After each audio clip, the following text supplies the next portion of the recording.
Today, we are going to talk about being angry.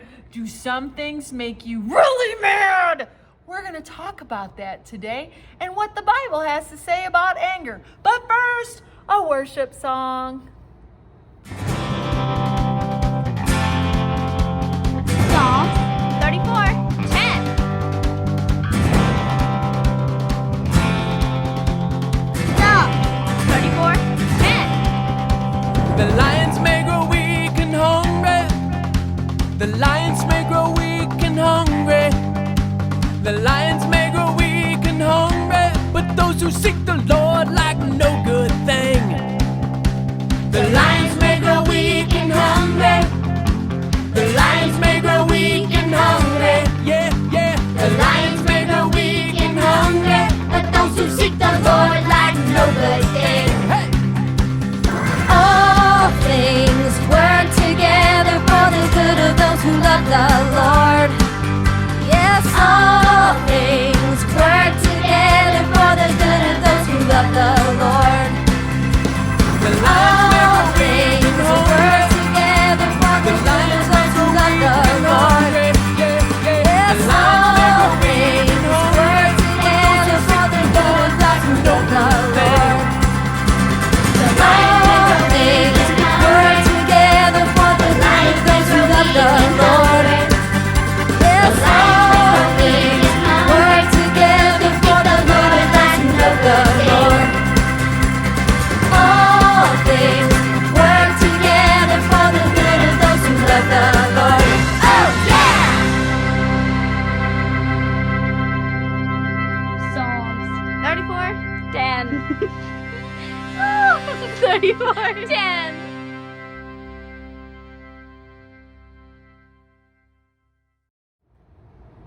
Let's play a game.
Alright, that was weak sauce, okay?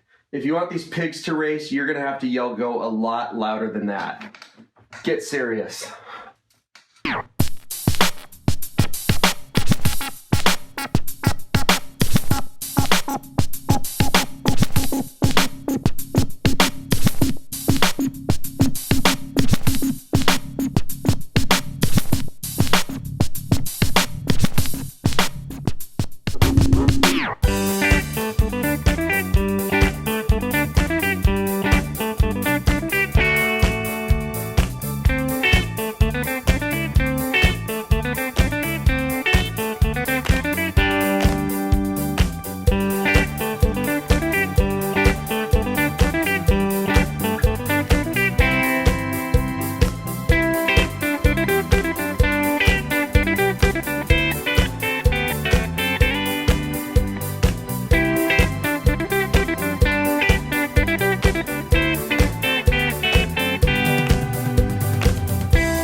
let's listen to a Bible story. Stories of the Bible.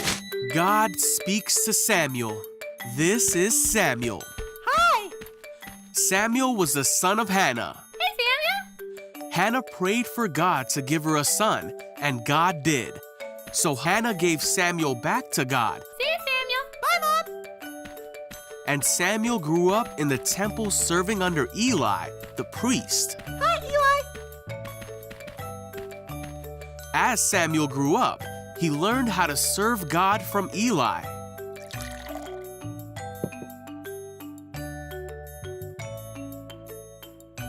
Samuel lived in the house of God, but he did not know God or what God's voice sounded like. In those days, messages from God were rare. But one night after Eli had gone to bed, Samuel was sleeping in the tabernacle when suddenly God called out, "Samuel!" Huh? Samuel got up and ran to Eli and said, "Did you call me?" Me? Eli said, "I didn't call you. Go back to bed." So Samuel did. Then God called out again, "Samuel!" Huh? And again Samuel got up and ran to Eli asking, "Did you call me?" Me? Eli said, "I didn't call you. Go back to bed." So Samuel did. God called Samuel for a third time, "Samuel!" Huh? And Samuel went to Eli yet again. After 3 times, Eli realized that God was trying to speak to Samuel. So Eli taught Samuel to say, "Speak, Lord, your servant is listening." Okay. Samuel went back to bed, and God came and called as before, "Samuel, Samuel!" And Samuel said, "Speak, your servant is listening." God told him many things about what would happen to Israel. As Samuel grew up, God was with him, and everything God spoke through Samuel came true. Samuel was seen as a great prophet of God because he could hear the voice of God, and he listened when God spoke to him.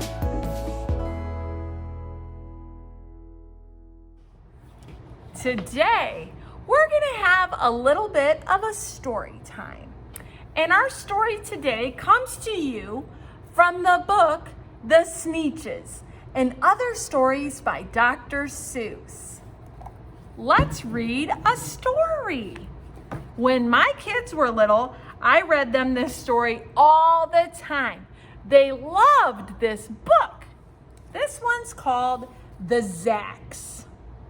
One day, making tracks in the prairie of Prax, came a north-going Zacks and a south-going Zacks. See, there they are. And it happened that both of them came to a place where they bumped. There they stood, foot to foot, face to face.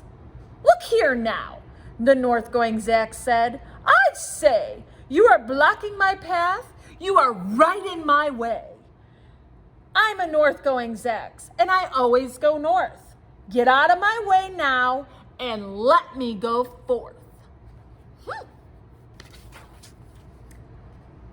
"Who's in whose way?" snapped the south-going Zacks. "I always go south, making south-going tracks. So you're in my way, and I ask you to move and let me go south in my south-going groove." Then the north-going Zacks puffed up his chest with pride.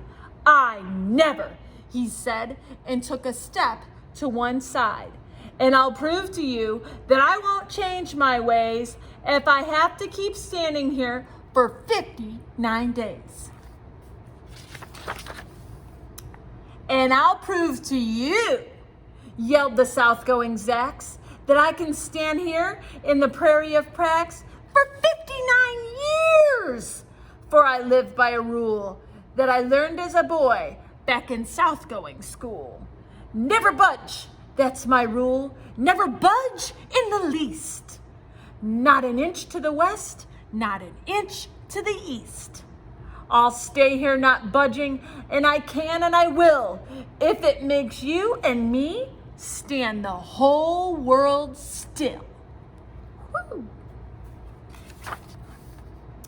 Well, of course, the world didn't stand still. The world grew, and in a couple of years, the new highway came through, and they built it right over those two stubborn Zacks and left them standing there, standing unbudged in their tracks. The end. Whoa! Talk about sassy. Do you think that the north-going Zacks and the south-going Zacks made a good decision? I don't. I don't at all. All they wanted to do was be right. And sometimes, you know what? We don't have to prove to somebody that we're right. We can just take a step back, not get angry about it, and not be stubborn. That's what's wrong with those Zacks. They were so stubborn that they stood right there and a highway was built all around them. And the world just kept rotating. They were stubborn and they held a grudge. That is not being a Christian. When you hold a grudge and when you're stubborn towards somebody else, that does not please God. Let's read in the Bible in Galatians 5:15. But if ye bite and devour one another, take heed that you may not be consumed of one another. This I say then, walk in the Spirit, and ye shall not fulfill the lust of the flesh. So sometimes we really want to fight with somebody, don't we? We just want to prove that we are right. But you know what? We really shouldn't fight with other people. We shouldn't be stubborn, and we shouldn't hold grudges of them. We can tell them that something is wrong, but we need to tell it to them in love. The Bible also says in Philippians 4:5, let your moderation be known to all men. The Lord is at hand. That means let everybody know about your gentleness. Be kind to people. Don't fight and argue with them, because that is not pleasing to God. Being stubborn and try to prove your way won't show people to Jesus. And that's what we want to do. We don't want to be like those stubborn Zacks. We want to show people to God and show him in the Bible how they can know him. And we want to be a light to them. Bye. I hope I see you soon. Miss you.